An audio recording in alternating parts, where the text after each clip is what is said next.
onde tai yorate nene na inwe ninwe kamowe tenena ege team ne ke kirema ataiga abantu ba KeNHA. I want to give you a warning. You are not going to stay there.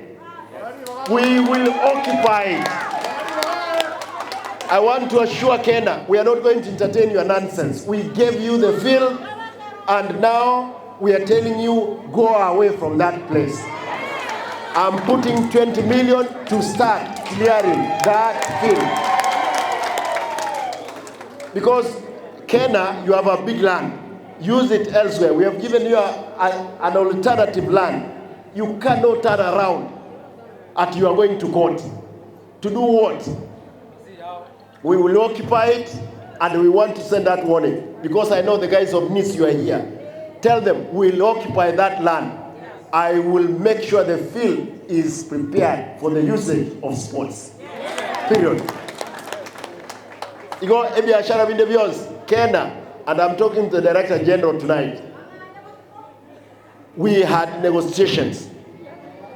I sent Ngatoma, I sent Omweshimiwa back to Nairobi. They sat down with the Commissioner General of Lands. They sorted out the issue. They were told to vacate. I can only give you a few days to leave that place. Otherwise, mobe tayari. Abantaba lati matuwadeba correct. That's okay. Mo wanja boy. And we were saying this, KeNHA, you are in the national government. We can only collaborate. It's just like that. Aya, bono karabatiga. Karabatiga bono iga. Mima etemo minute karabatiga bono iga. I want to talk to them to leave slowly. So you want to Igo by January, I want to agree with them. They must vacate that place for us to build. We want to make sure negatieke kiabere kayo konya kenye stadium ya Kisii.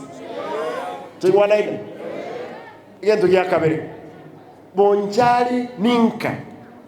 Iga ninka.